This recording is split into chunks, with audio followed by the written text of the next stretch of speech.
Bana, kama kawaida, hope uko poa ambaye unaendelea kutazama na kufuatilia Biomedia.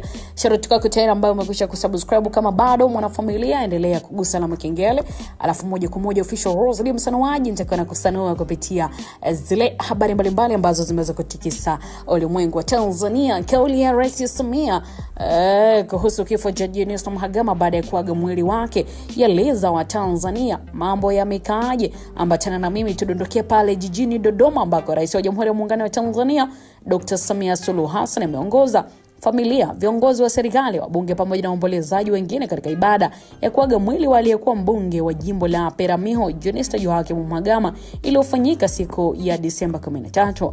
Ibada hiyo ilifanyika katika kanisa Katoliki la Mwenye Heri Maria Teresa Ledo Nchwaska, parokia Kiwanja cha Ndege, Jimbo Kuu Katoliki la Dodoma, ambako waombolezaji walikusanyika kwa wingi kumwaga kiongozi huyo aliyekuwa maarufu kwa utumishi wake wa umma na mchango wake katika maendeleo ya taifa.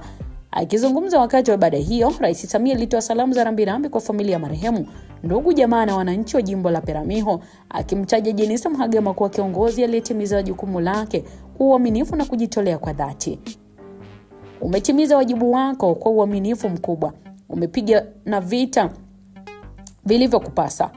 Uimara wa taifa letu ni pamoja na mchango wako mkubwa. Mwenyezi Mungu akupe safari ya heri, salama njema, ailaze roho yako mahali pema peponi. Amin. Aliweza kusema maneno hayo Rais Samia. Rais aliongeza kuwa taifa linatambua na kuthamini mchango wa Jenista Mhagama katika kuwatumikia wananchi, hususan wa jimbo la Peramiho, pamoja na ushiriki wake katika masuala mbalimbali ya maendeleo ya kisiasa, kijamii na kiuchumi. Na katika ibada hiyo, viongozi mbalimbali wa serikali, wabunge, viongozi wa dini pamoja na wawakilishi wa taasisi tofauti walihudhuria, wakieleza masikitiko yao kufuatia kifo cha kiongozi huyo, huku akimtaja kuwa mfano wa kuigwa katika uongozi na utumishi wa umma.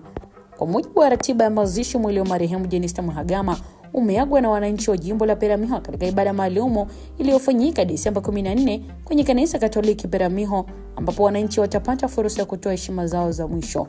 Baada ya ibada hiyo, mazishi yatafanyika Disemba 16 katika kijiji cha Rwanda, wilaya Mbinga, mkoani Ruvuma, ambako marehemu atazikwa kulingana na taratibu za familia na imani ya kanisa Katoliki.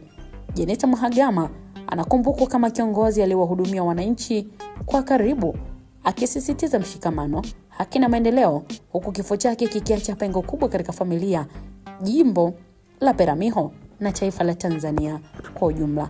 Kama Biomedia tunaendelea kutoa salamu za pole, salamu za rambirambi. Mwenyezi Mungu aendelee kuipumzisha roho yake mahali pema peponi. Amen.